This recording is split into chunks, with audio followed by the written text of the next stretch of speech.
And welcome. Missed last week's fabulous meeting. If you haven't seen it, catch it online because it was an absolute stunner. I have no doubt that today's will be as well. So welcome. It's Wednesday, March the 20th, 2024. As usual, I'm in the hot seat. I'm Mike Wozniak, member of the NMUG board, and I'm very pleased to welcome you to this meeting this morning, this afternoon, or this evening, wherever you are in the world. Sheeta, of course, is with us and will be moderating through the session.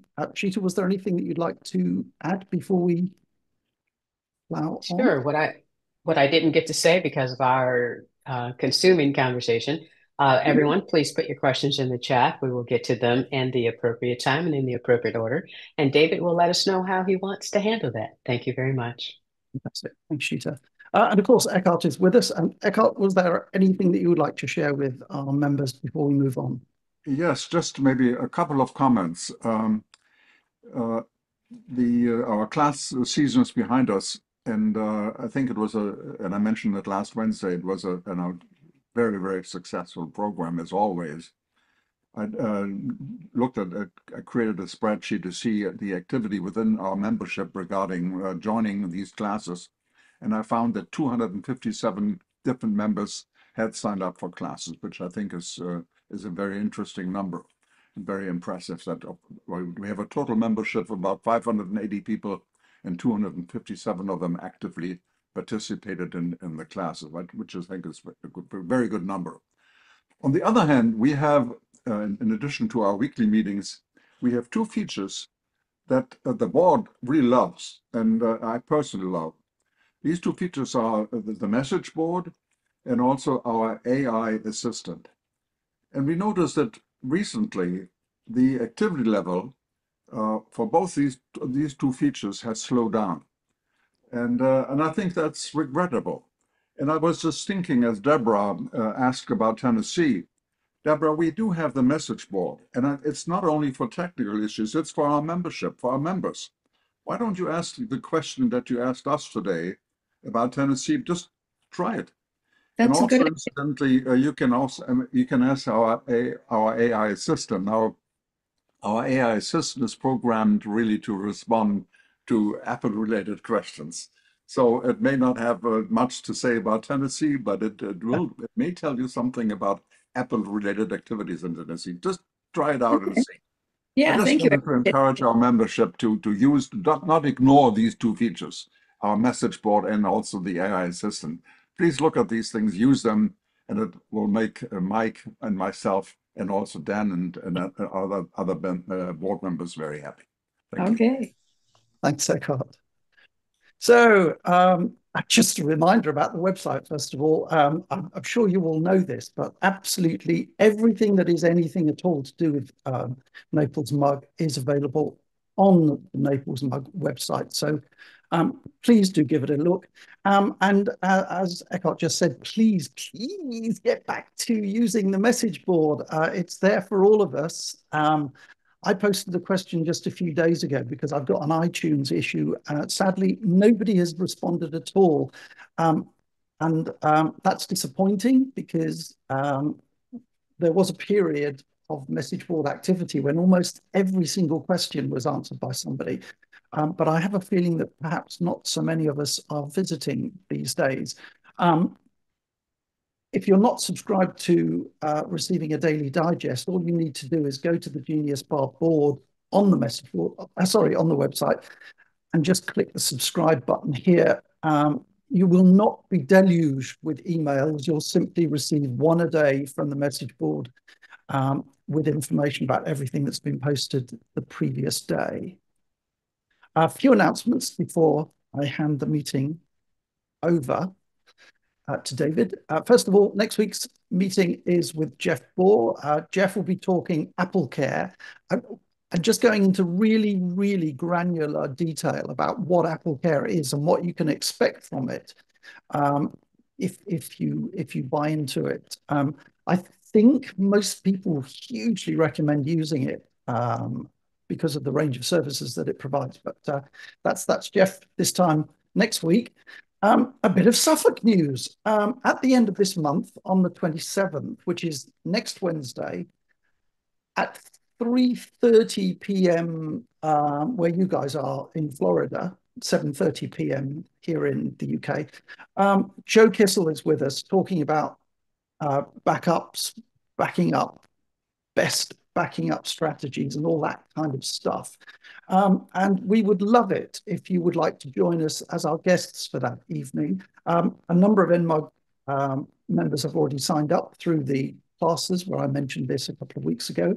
But if you'd like to join us, in a moment when I finish talking, I'll put my contact details in the chat. And if you just send me an email as soon as possible, I will make sure that you get a Zoom invitation. So that's that.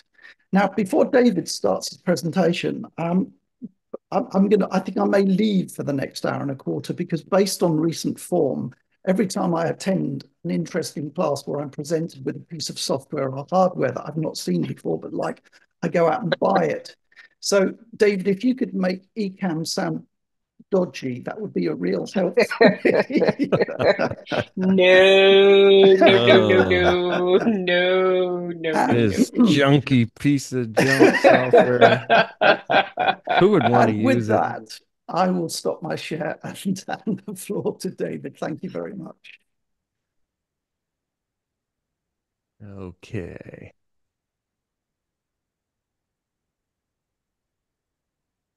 Did I spotlight me? Done. Oh, you Yes, we did see it. you. Cheetah, thank you. You're welcome. Okay.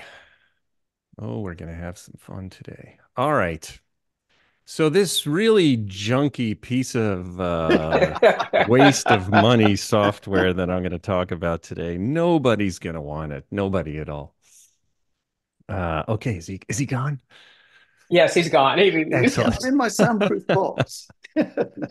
Okay, and I'm purposefully starting out this way because what I'd like to do today is not present any slides, but take a very different approach, and we're going to actually go into the software and build things the way you would for a presentation. So get to that in a second, but first of all, eCamm Live, how do you describe it? Well, if you're on their website, you probably describe it as live production and streaming software.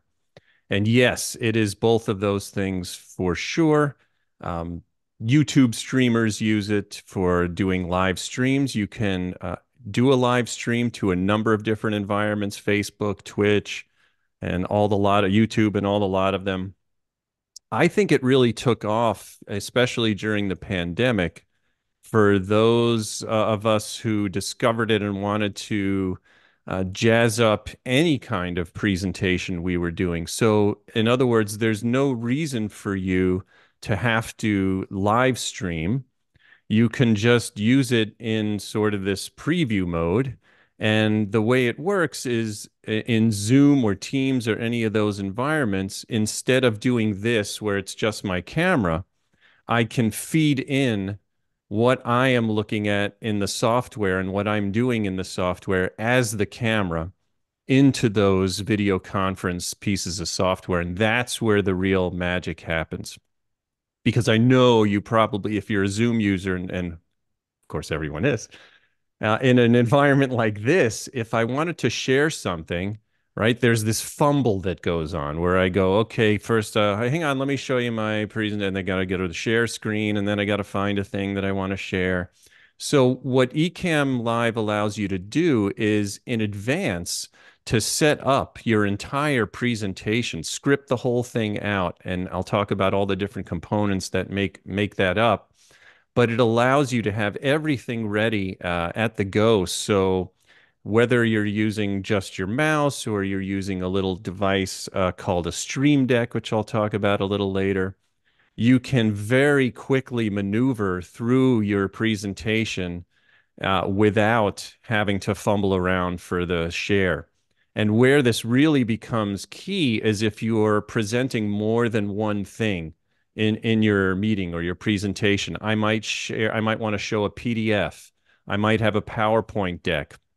I might want to take someone to a website. So these are all things that you can do very, very, very quickly in eCamm Live. So that's a little bit about what it is. I'll get into the pricing, and the way I'm going to do this is like I said, build this presentation to you as we go, so that you can really see what the power of this software is. And then I'll talk about some of the advanced features because there are different levels. It is a subscription-based piece of software, so you pay per year, either for the standard or the pro edition, and I'll point out the differences. So the first thing I'm going to do is I'm going to switch out of just my regular camera for Zoom. And to do that, I just go to the video. And one of the first things, this is actually a pro feature, believe it or not. One of the couple of pro features for eCamm is the virtual cam. And all virtual cam means is my eCamm output becomes the camera input to Zoom or Teams or any of that software. So I'm right now in the video settings for Zoom, and instead of my CamLink 4K, I'm going to pick eCamm Live Virtual Cam. And you'll see it kind of did a little switcheroo. So that switch is because I have eCamm Live now showing this. It's basically a blue colored screen. I put a red frame around and my camera in there, which now I'm going to show you how to do. So the best way to actually see all this in action is to drop into something that eCamm Live has, which is, I think, brilliant, called live demo mode. So that you can, a lot of teachers and people who show other people how to use eCamm Live will use this live demo mode because it shows you exactly what's on my screen that I'm seeing as I'm building the presentation. So if I go here into live demo mode,